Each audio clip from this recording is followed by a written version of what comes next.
I still remember the exact moment everything changed. The moment my elderly neighbor looked me in the eyes and told me to pretend I'd forgotten my passport, I knew something was terribly wrong. My name is Iris Caldwell, and until that morning, I believed my marriage was stable. Maybe not perfect, but safe. My husband, Daniel, had surprised me with a luxurious anniversary gift, a 3-day cruise getaway. He smiled warmly as he handed me the tickets, kissed my forehead, and told me I deserved a break. "You deserve this," he said softly. Deserve. Something about that word stayed with me. It sounded rehearsed. Too polished. Too convenient. Still, I ignored the uneasy feeling twisting in my stomach. I packed my bags, grabbed my purse, and headed for the taxi waiting outside. That's when Mrs. Halpern called out from her porch. "Iris, wait." Her voice was low and careful. I turned toward her, confused. She didn't walk closer. She simply leaned forward slightly and whispered, "Go back inside and say you forgot your passport." I frowned. "What?" "Then stay in the bathroom for 10 minutes, she continued. "Don't come out early." I stared at her. Why? What's going on? But she only looked at me with strange certainty. "Trust me." That was all she said. Mrs. Halpern wasn't the kind of woman who played games or created drama. If she was warning me, there was a reason. So I turned around and walked back into the house. Daniel looked surprised the moment he saw me. "What happened?" he asked quickly. "I forgot my passport." For just a fraction of a second, his expression froze. Then he smiled again. "Oh. Go grab it." Too smooth. Too easy. I nodded and walked straight to the bathroom. I locked the door behind me, sat on the edge of the tub, and waited. At first there was silence. Then voices. Low. Comfortable. Familiar. I slowly stood and moved closer to the bathroom door, my heartbeat growing louder with every second. Then I heard her laugh. A woman. Soft and relaxed, like she belonged there. "Are you sure she's gone?" she asked. Gone. Not left. Not traveling. Gone. My fingers tightened around the doorknob. Daniel answered calmly. "Yeah. She's already on her way." A cold wave rushed through my chest. "She really didn't suspect anything?" the woman asked. Daniel chuckled softly. "She never questions me." That sentence hurt more than anything else. Not because he betrayed me. Because he was certain he could. Because he knew exactly how trusting I had been, and used it against me. I covered my mouth to stop myself from making a sound. Outside, the woman laughed again. "You booked the suite?" "Of course," Daniel replied. 3 full days. No interruptions. That's when it hit me. The cruise wasn't a romantic surprise. It was a removal. He wasn't sending me on vacation.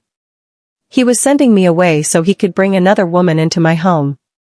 A small gasp escaped my throat before I could stop it. The voices outside instantly went silent. "Did you hear something?" the woman whispered nervously. My heart pounded so hard I thought they could hear it through the walls.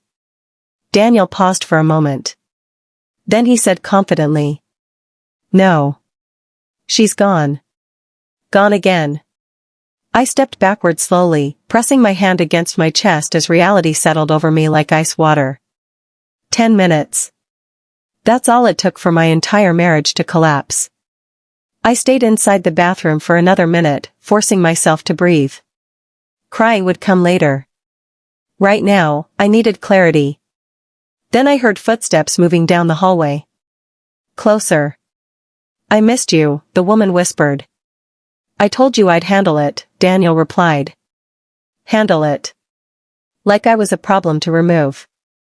Something inside me changed in that moment. The shock disappeared. So did the fear. What replaced it was calm. Cold, steady calm. I unlocked the bathroom door and stepped quietly into the hallway. The bedroom door was slightly open. Voices drifted out freely now. "She'll be gone all weekend," Daniel said. "We don't have to rush." That was the final piece. I pushed the bedroom door open. Both of them froze instantly. The woman sat on the edge of my bed. My husband stood beside her. For a second, neither of them moved. They looked at me like they were staring at a ghost. Daniel recovered first. "You came back?" Like that was the issue. I stepped inside slowly and closed the door behind me. "She told me I forgot something," I said calmly. His eyes narrowed. "Who?" I ignored the question. Instead, I looked directly at the woman sitting on my bed. I wanted to remember her face clearly, the face of someone comfortable enough to wait for me to disappear. She stood quickly. "This isn't what it looks like." "It is exactly what it looks like," I replied. The room went silent. Daniel stepped forward nervously. "I was going to tell you." "Really?"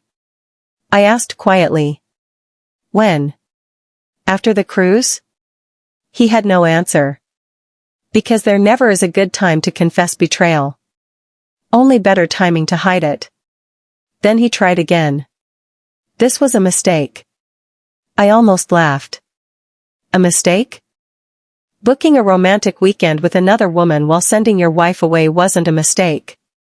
It was a plan." I reached into my purse and pulled out my phone. Daniel watched carefully. "What are you doing?" I ignored him and placed the phone to my ear. The call connected immediately. "I'm ready," I said simply. Daniel's face changed. "Ready for what?" I finally looked at him. "For the part you didn't plan." At that exact moment, someone knocked on the front door. Sharp. Precise. Professional. Daniel looked toward the hallway nervously. "What did you do?"